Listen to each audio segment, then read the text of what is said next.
Hey there, everyone. Dave Keller with Market Misbehavior. I'm the president and chief strategist of Sierra Alpha Research, and I thank you so much for joining me here on my weekly show on Stockcharts TV. Such a pleasure to be teasing out market themes, thinking about different scenarios, and evaluating market conditions in this rapidly evolving landscape here in the first quarter of 2025. It has been a crazy, bumpy road with a lot of twists and turns.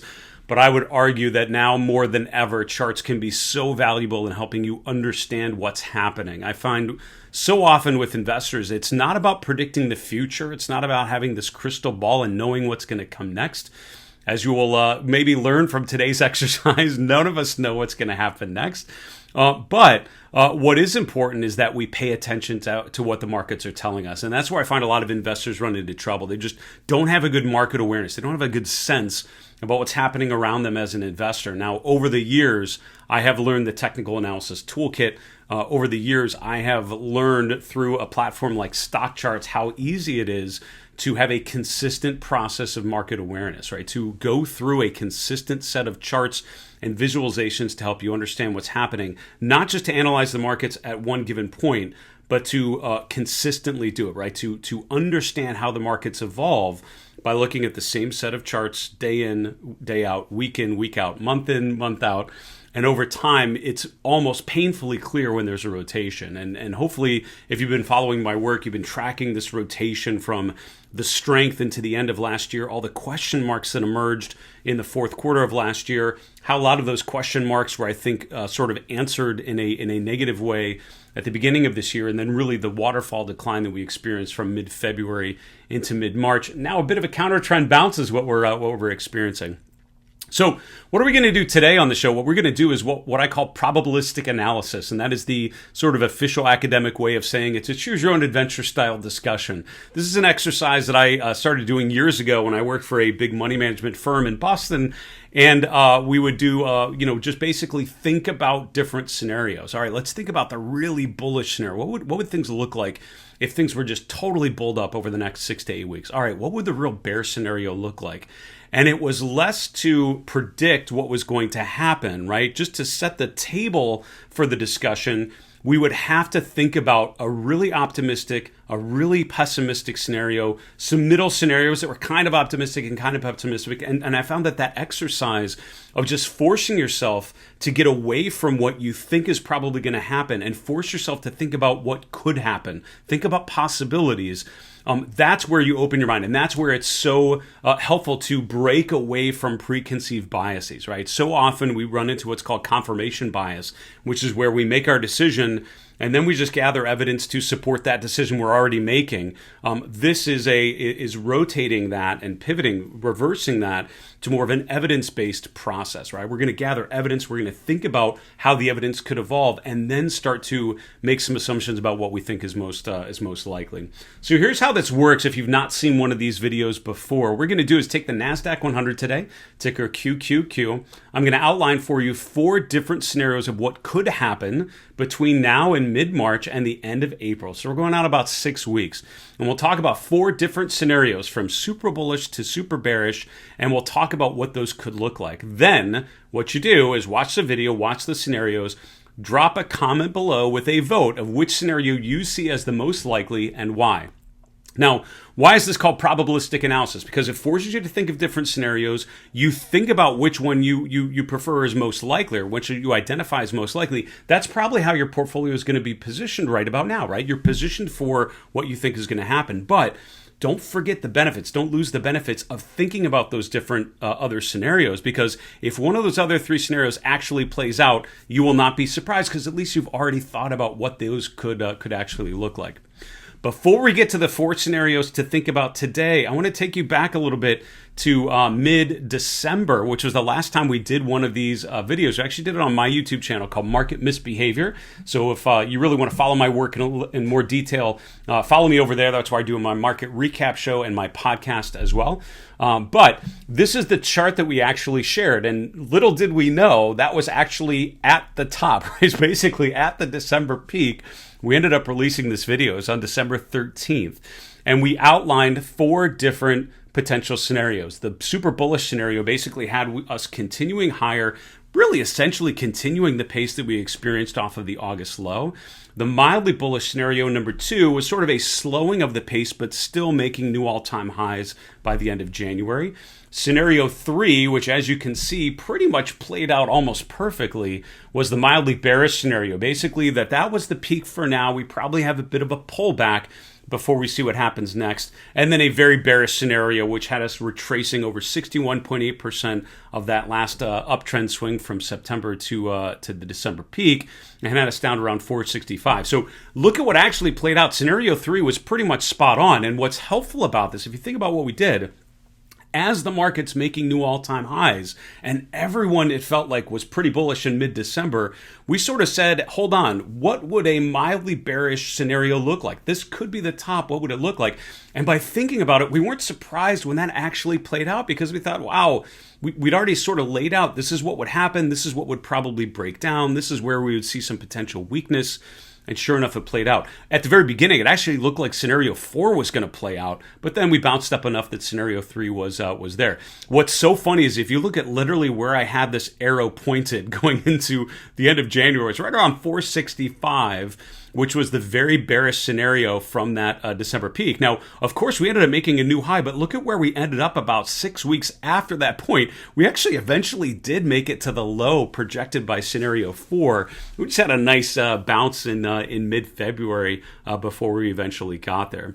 So hopefully you get the reason why this can be such a helpful exercise. Again, because regardless of what you think is most likely, it forces you to think about what's possible. All right, let's fast forward to the current chart.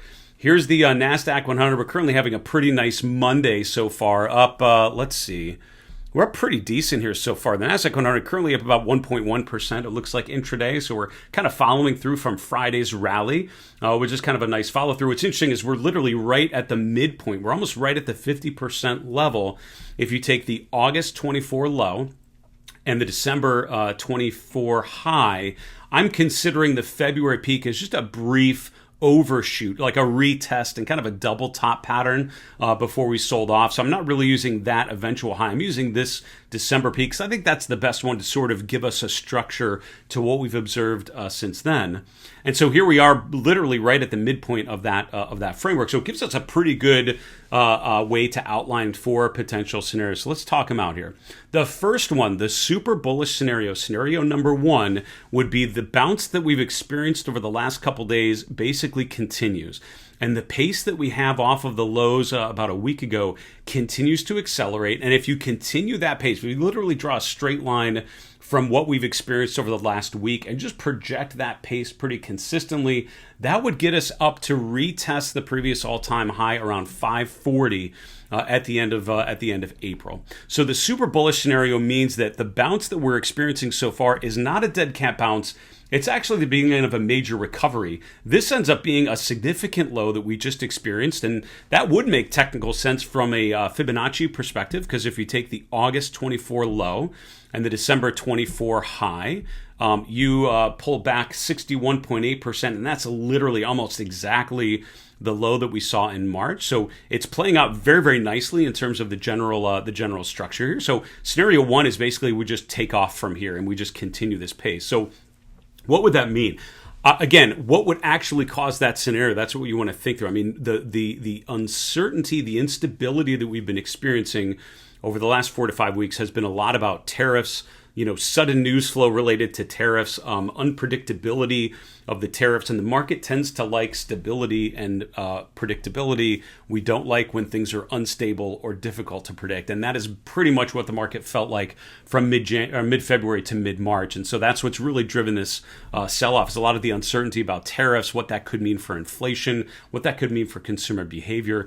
So scenario 1 would have to be, instead of being in heavy tariff mode, all of a sudden it turns out those tariffs were just kind of negotiating tactics, which is a possibility. Let's say the tariffs all get sort of unwound. We end up signing new agreements or something which bring the tariffs down to more reasonable levels. Markets are no longer faced with that uncertainty. We no longer have to worry about that as a potential input. Maybe there's some sort of resolution to the conflict in the Ukraine with Russia. Maybe that actually is wound up in some way. Situations in the Middle East. I mean, it's difficult to imagine that they could be resolved very quickly, but if there's enough positive news flow to give the markets expectation that a recovery is within sight, right? Maybe it's not today. We have a kind of a path to where that could be resolved. Remember, the markets are a forward-looking mechanism, right? We're pricing down the road months and months when we're valuing stocks today, if not years down the road. So, if there's signs to be optimistic, if there's signs that tariffs are temporary, if there's signs that there's more stability, if economic data we get supports the fact that we're back in heavy growth mode and inflation remains fairly low, I could see scenario one being a possible scenario. And from a technical perspective, you would certainly see the Nasdaq break up above the Fibonacci resistance here around 494. We would definitely see the S&P, of course, in a parallel move, most likely going to previous highs. We would need to see the Magnificent Seven, I would argue, in that scenario, retake a leadership lead. One of the big changes we've experienced in Q1 has been a change in leadership, with the growth, mega cap growth trade sort of cooling off. Value sectors, defensive sectors starting to step in. I would say for scenario one to play out, you probably have to see a rotation back to those mega cap growth names working, because those are a big enough weight to cause that much of a rally. Certainly in the Nasdaq 100 over the next 6 weeks, it would have to be the Meta, Alphabet, Apple, Microsoft type of trade really starting to re-exert itself in a leadership role. So that's scenario one, the super bullish scenario. Scenario two, the mildly bullish scenario, a little more measured. Let's say we maybe have trouble getting above that 38.2% resistance level. Maybe we do. Maybe we're sort of in this general range around QQQ 500 about 6 months from now. And again, we can chop around, but eventually we sort of end up at that point.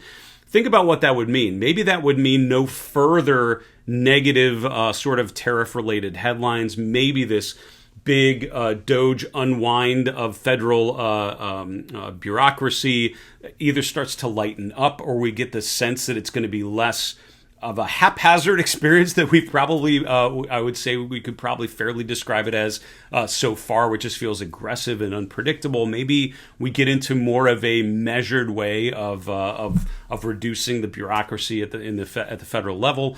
Maybe there's not as much optimism about events in the Middle East and in Europe, but we're sort of bringing they're less dominant in our thinking. Maybe we the market perceives there being less of a market moving component to those particular conflicts, and as a result, just investors generally are more confident. Maybe so the economic data comes in a little richer. Maybe the scenario one plays out, but instead of the mega cap growth stocks coming back to a leadership role, they just stop struggling, right? Maybe they're kind of flat to a little positive, and other sectors like value sectors do quite well, like financials, like industrials, like materials. It's just those names aren't big enough to dominate, and move our growth-oriented benchmarks aggressively to the upside. So, I say scenario number two is probably more of a measured bullish or a mildly bullish scenario, where the leadership probably doesn't change a ton. The mega cap growth names still lag, but they're not dragging the benchmarks down. That's been the challenge that we've seen with stocks like Tesla just absolutely getting crushed. That stops happening. And while they no longer are leadership stocks, at least they're not struggling as much. They're showing signs of stability. They're more consolidating, more range bound, which means value sectors could do quite well. It's not enough to move like the Nasdaq 100 higher, but there's enough, sort of general upward drift that this initial bounce that we've experienced maybe lightens up a little bit, and we just generally drift higher. Probably feels more consolidating when you look at the Qs than anything, and we're still left with a question mark in terms of what a full recovery from a technical perspective could look like. All right, scenario number three, the mildly bearish scenario. Now, these next two scenarios mean the bounce that we're experiencing right now probably is going to be labeled a dead cat bounce. In those first two scenarios, you probably have to think of this bounce as the beginning of a recovery. Scenario 3 and 4 mean this bounce is probably a counter trend move, setting up the stage for the next leg lower. And the question is just how deep and how severe is that next move. So scenario 3 would be the mildly bearish scenario. I would say this ends up around 460, 465, which would be at or just below that 61.8% retracement. So we kind of retest the March low. Maybe we're a little above, a little below, but we're kind of in this general range where it feels like kind of a retest of support. If you think about what that would mean, sort of the playbook that we experienced from mid-February to mid-March continues to play out, but there's been such a sell-off that we've experienced so far, right? The S&P down about 10% off of the February peak. That's significant enough that all of a sudden there's sort of a lightening up in the distribution phase. We're still kind of going lower, but the pace has slowed down a little bit. In that scenario, some of the defensive sectors could actually do quite well, right? Sectors like utilities and REITs and even consumer staples could actually be moving higher in that scenario, but it's just the big names, right? The mega cap growth names continue to deteriorate. A lot of the growth sectors like technology, communication services, consumer discretionary probably continue to lag in that scenario. There are things that are working. It's just not in the types of names that are going to allow the benchmarks to do quite well. I would say probably if we sort of get a continued flurry of headlines, but just the initial scare, the initial uncertainty that happened from mid-February to mid-March, the markets have kind of digested that. Now we're sort of getting comfortable with the types of moves we're seeing, the idea of tariffs. Maybe we learn that it's and not the end of the world. Maybe inflation is not end up being that bad of a big of a deal between now and the end of April. So we're still sort of struggling with what the long-term implications may be. But in the short term, the market kind of settles down a little bit, starts to price in what we're experiencing, and sort of sets a path for how we could recover eventually. But scenario 3, the mildly bearish scenario, means we're probably still struggling. It's worth noting between mid-March and the end of April, we'll be sort of in the middle of that next earnings season. So we could get some earnings sort of between mid-April and the end of April. A lot of the big mega cap earnings like Apple, Microsoft, Meta, those are sort of right around the end of April, beginning of May is when they all start to report. So those earnings probably won't be a factor yet. Those would probably be a factor in May, looking after that. So this is going to be about expectations going into earnings for sure, just to digress for a moment. All right, so now we have the super bearish scenario. And one thing I have learned through the course of my career is always have a super bearish scenario. Don't have your worst case scenario mean that we drift down a little bit. Because if you really want to understand the risks inherent in buying equities at any given point, you have to think about the upside potential, the potential for incredible returns, which overall has been certainly the story of the equity markets. But you also have to remember that big declines happen, and even though the market overall has had a remarkable uptrend over centuries of price data, there have been some remarkable drawdowns that are painful and in the short term make things very difficult. And that's part of the risk that you take on when you buy stocks, is you have the potential for a great return, but also the potential for great downside moves as well. So with that in mind, scenario 4 would basically play out like this. This bounce that we're experiencing Friday into Monday is a big dead cat bounce. We very soon, probably by the end of this week, start to rotate lower, and we just don't stop. We very quickly learn that move down from mid-February to mid-March was just the beginning. That was wave 1, and we've got multiple waves coming down. Maybe this is a big wave 3 or a wave C or something that takes the Nasdaq and the S&P aggressively further down. I would say one notable difference would be we really don't pause, or we have a brief bounce, but that's it. At the 61.8% retracement level, maybe we bounce off of that support, but not much, and we just continue to push lower. And by the end of April, we're talking about whether those August lows are actually going to hold, because that's certainly where we're at with the Nasdaq down around 430, 435 over the next 6 weeks. Now, what would happen in that scenario? Well, basically, all the instability and uncertainty that we've experienced doesn't stop. The markets continue to be sort of disjointed by news out of Washington. There's further actions by the federal government with again, unpredictable nature and uncertainty about the long-term implications. And as a result, the market goes very risk off. The trends that we've observed so far in 2025, like defensive sectors outperforming, probably continue aggressively. Growth stocks, particularly the mega cap growth stocks, probably have another big leg down. And stocks like Apple and Microsoft and others, instead of holding, instead of finding some sort of short-term rally, short-term support, they all sort of begin the next leg down. I think the way that you tell that that scenario is playing out is the breadth conditions don't improve at all, right? The breadth conditions, which have come down quite a bit, continue. The momentum characteristics, instead of getting a bunch of bullish momentum divergences, which could happen in scenario 2 or 3, none of those emerge, and you see another big wave of selling that causes support to not hold. I always think about a line in the sand, right? And I think for something like the QQQ, this 466, this 61.8% level, and now the low that we had in March, I think that's super important. If this holds, that means a disaster scenario just isn't playing out. But if that fails to hold, I think you would see quite a bit of deterioration. Economic news over the next 6 weeks would probably be more concerning. Maybe inflation data and things like that signal an economy that is entering into problems. Maybe the growth is not as good as we expected, and that the market might be pricing in. Maybe the inflation data comes in overheated, which suggests that the tariffs are already starting to have some negative impacts on consumer, and investors take that logical progression of pricing in what that could mean for earnings from consumer companies, from technology companies, etc. And as a result, we have to completely downgrade our expectations for the year. So scenario 4 is not that unreasonable because we've already had quite a bit of a sell-off with those themes. I guess scenario 4 would basically mean there's no real pause, and this negativity that we've experienced, this pessimism, this lack of optimism about a recovery, which really defined the markets in 2024, there's just no relief to that, and we continue to go lower. Defensive positioning, gold, hard assets, bonds end up being really good places to be in scenario number 4 because risk assets are going down. Hey, thanks so much for watching the video today. By the way, if you're looking for my market recap show, it's called Chart This with Dave Keller, and it's over on my YouTube channel called Market Misbehavior.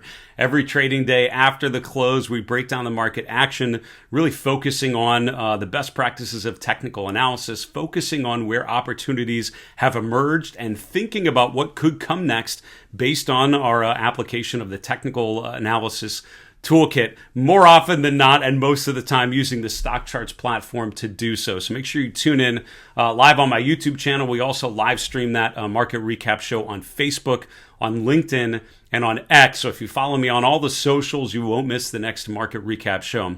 Also want to remind you our new Market Misbehavior podcast. Actually, it's not that new. I think we're 34, 35 episodes in.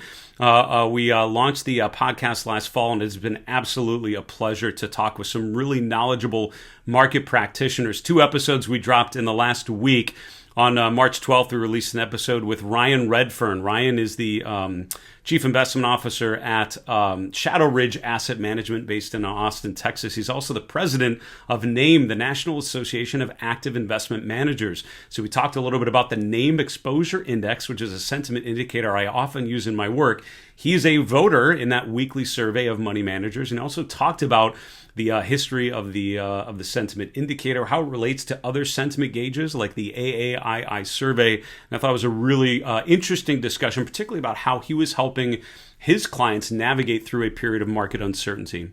And then on the 14th of last week, we released our latest episode with Doug Ramsey. Doug's the CIO of Leuthold, the Leuthold Group based in Minneapolis. Steve Leuthold is a legendary market strategist and practitioner, well-known in the technical analysis community, an award winner. I feel like there weren't awards big enough to acknowledge the work of people like Steve Leuthold. He has written, or had written, a book which most institutional investors simply called The Green Book. It was his monthly meditation on market history, on what was happening, on all of the signals, including his major trend index.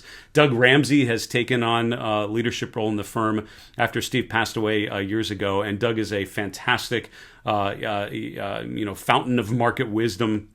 He's a money manager, so we talked about hedging strategies in this particular environment, what they were doing with their portfolio because they have an asset management arm, but also a research arm, some of the themes they were seeing, and some of their quantitative methods of analyzing market conditions. You can find both of those interviews with Ryan Redfern and Doug Ramsey on our YouTube channel, again, called Market Misbehavior.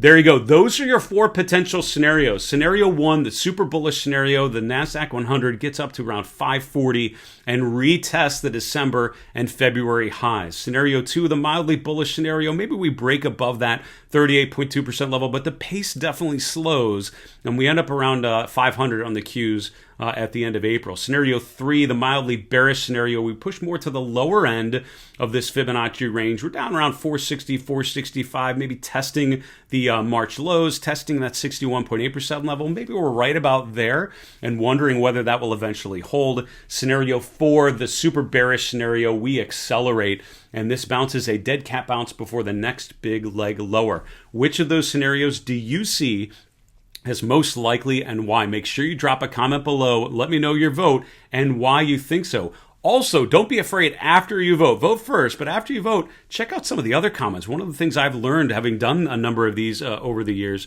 is that seeing how other people are perceiving the market, seeing how someone would vote for scenario 1 and what is motivating, what evidence they're looking at that tells them that's so likely, all the way down to scenario number 4. Seeing people that have voted for other scenarios and what is causing, what's justifying those perspectives can be a great way of expanding your thinking. This is an exercise all on probabilistic analysis. I hope you found this was a helpful way of breaking out of your own preconceptions, your own biases, forcing yourself to think about different scenarios, thinking about where you would vote with your capital, and opening yourself up to all the different potential paths of the Nasdaq 100 between now and the end of April. For Market Misbehavior, I'm Dave Keller. Thanks again so much for watching. Don't forget to vote with a comment and your reasoning. And remember, it's always a good time to own good charts.